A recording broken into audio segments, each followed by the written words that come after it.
Hey, what's up, YouTube? It's Dave Duford here at Final Expense Agent Mentor, where I help agents like you succeed in selling and, as you will learn today, prospect for insurance. As you guys know, if you've watched any of my videos, I've made a big commitment this year as of 2018 to invest at least enough time a week to read one book a week.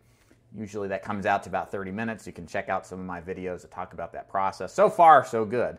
And this week, the book that I'm reading is very good. Of course, I'm going to absolutely recommend it to you. It's called The Game of Numbers, Professional Prospecting for Financial Advisors by Nick Murray.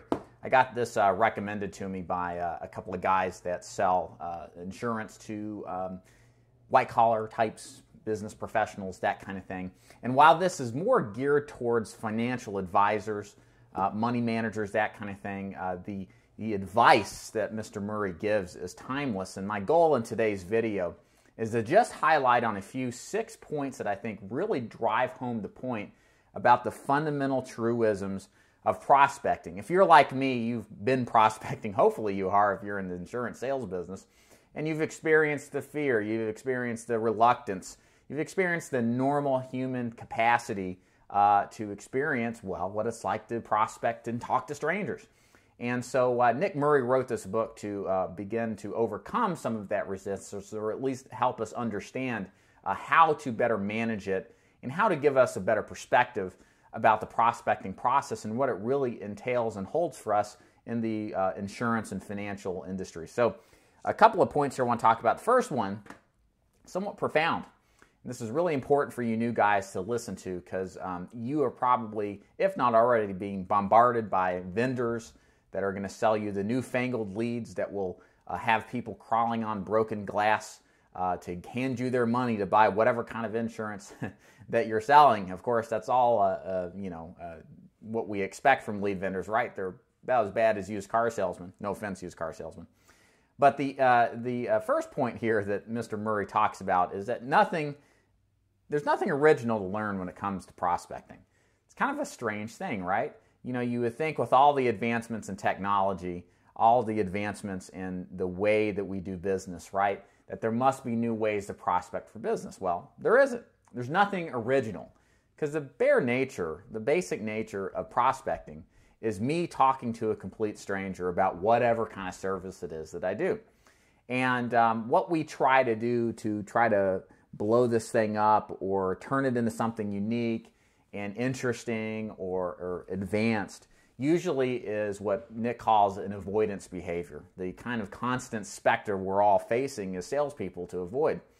And so the point in Nick talking about this, as far as there's nothing original when it comes to prospecting, is, in a sense, it all sort of kind of works some of the time, enough of the time that if you apply yourself, and of course the title of the book is The Game of Numbers, the law of large numbers, it doesn't really matter what you do. Pick something that has been proven to work and then invest all into it and put the kind of numbers behind it to yield the kind of results that you're going to get. So I think the biggest takeaway from this point is that you don't have to come into the insurance business or whatever it is that you're selling and try to come up with some new kind of method. All you have to do is find out, assuming you're in an environment where you have some kind of interaction, whether it's my YouTube videos or if you're with another organization, figure out what their standard operating procedure is for finding the kind of clients that are most likely to buy the kind of service or product that you're selling. And then implement the same kind of approach that makes the most sense to you, and don't ever stop. Don't try to alter it. Don't try to tinker with it. I've had that problem in the past. I had to quit the business because, in part, of that tinkering mentality. Just do what you're told is really what it comes down to. And understand and have some faith, as we'll get to in a moment, that prospecting, no matter what it is that you're doing, generally works, and you don't have to come up with something original.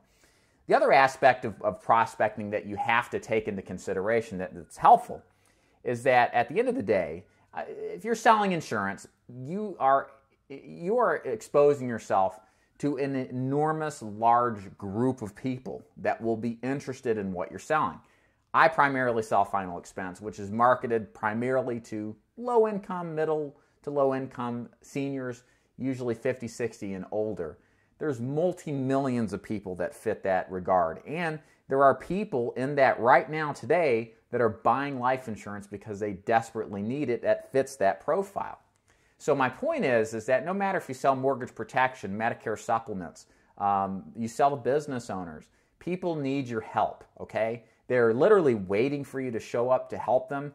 They may not recognize that they need the help, but they need somebody like you to take that first step, to take that first risk, and see about helping them out. And you'll be shocked. There are people all over the place that really need your help. So remember that when you begin to get out there and prospect, that there are literally, you're trying to find your man. You're trying to find your prospect that fits you, that's sold on you, or that will be sold on you, and understands the need and wants to do business with your kind of person, with your kind of setup, because it measurably improves their lives or their business. Point number 3 here is that when it comes to prospecting, this is very profound. Prospecting, you must focus on the process and not the outcomes. I did an interview with Nick Frumkin. If you look back in my interview series, you'll see he is primarily sells final expense, very good. Sells other products too. And I remember reading a Facebook post he had, and he said, you've got to be process-oriented, not results-oriented, which is kind of crazy, right? I mean, we go out there to prospect to make sales, right? We want to think about how many sales we're going to make this week. Well, what happens is that the focus on results can be very demotivating when in this process of doing so, you hear no's all the time. You get rejected. You experience what happens when you get out there and prospect, which is usually things don't go your way, right? Most of us don't have a majority of people saying yes. I know when I sit down with a group of prospects, I'm probably going to sell in a presentation 40 to 50% of them. That's just me personally. Could be better, could be worse. And that's okay. But that doesn't even count all the people who turn me down on the phone or turn me down on a door knock. You know, I'm accustomed to hearing all these no's, okay, before I get to that very worthy yes, and I'm so happy to hear it. So the point being is that you have to understand that there is, again, this book being titled The Game of Numbers, this business of selling insurance, of financial products, is a numbers game, okay? And the inherent nature is you're going to hear no a lot more times, multiple times, than you will hear yes. And you have to think about what's the process of getting to yes and how many no's do I have to hear. You almost have to think about prospecting like an equation. It's mathematical. You're going out there, you know you're going to experience this stuff. You're going to disconnect that this is not a personal rejection that they're giving to you, that you have to intake a certain amount of no's to experience that yes. And there's just no other way. There's no easy way. So keep focusing on the process. If you know that it takes you 20 appointments to make a sale, if you're in some large type of sale circumstance, then that's your numbers. If you're in, say, a business-to-consumer product, selling insurance, mortgage protection, Medicare supplements, and half of your appointments close, or out of all your leads, 1 out of 3 book. Well, that's your numbers. That's what you have to commit to and understand that process, assuming you put the input in, which is you making the calls, you making the prospecting calls, the numbers tend to work themselves out. And it's not in an even line, by the way, guys. You'll have bad weeks where you do everything right, and then you'll have weeks where you don't do a lot, but everything goes perfectly. It can mess with your head. So understand that the results, again, why we focus on process, not results. The results kind of zigzag up and down, peaks and valleys over the short term, but over the long term, the average smooths out because the process really has taken that hold over the long term, right? We're putting in the numbers to get the results on a consistent basis. Okay, so I thought this was interesting as to what Nick said. He said, the business we're in of insurance sales or just financial product sales is a business of doing, not of knowing. So this kind of flies in the face of a lot of people's perspectives on what series of steps you have to take to become an expert in this business. I can tell what Nick, and understand where Nick's coming from. He's coming from the standpoint of taking people's money, their life savings, their retirement, and their dreams and wishes in the future when they get to finally quit their job or sell their business. And he's suggesting that you don't need to know all the intricacies as a financial planner, especially if you're new, and still be able to help them. So I found this interesting because what this really, the underlying point Nick's making here is that the business of selling insurance, you can figure out the you can figure out the knowledge as you go along. in a sense, you can fake it till you make it. Now, I don't want to say you can fake it, but you don't have to know everything in order to take that step out and start helping people. I tell agents this when they come on board, because a lot of people work with me in the insurance business because they value knowledge, they value mentorship, they value having a reference point to help them out. One of the things I'm very precautious of is that an agent that spends too much time trying to academically absorb the information that they're learning to the point where it prevents them from actually doing, helping people, getting results, not for just themselves but for other people. Because that process of trying to absorb all this information can become an obstacle to actually getting out there and seeing people. So what's the solution? The solution is to know enough, to have a basic understanding, and then understand, even if it's 40 to 50% of the knowledge basis that you can know, that's all you need to know, assuming that you step out there understanding you've got somebody in your corner, like a coach or a mentor, who will step in when you need that extra assistance with a case that is beyond your experience level and comprehension. That is the crucial aspect of being successful in this business. And the thing is that you have to be willing to take that risk. One thing I'll tell you too is that even if you don't feel comfortable taking that step, if you don't feel like you're ready to go out there and know everything, and you don't know you feel like you need to know more, you know some, but you're just not 100% sure, to have faith and take that first step as long as you've got somebody in your corner to help you. Because here's the reason why. The fact that you've gotten your insurance license means you know more about insurance than probably 95% of the population, okay? You are de facto an expert. You're licensed, okay? So don't discount that. And understand, you can always tell a prospect, hey, look, I'm not 100% sure of that. Can I get back to you and then give you the information so I can do the best job? And you may think, well, what do they think about me if I say something like that? Well, they'll think very highly of you. And the reason is this. People buy less of the product you're selling and buy more of you, the person selling it. Your best prospects want to be affiliated with people of good character and good morals. They want to surround themselves by people who aren't going to screw them over or lie to them or take advantage of them.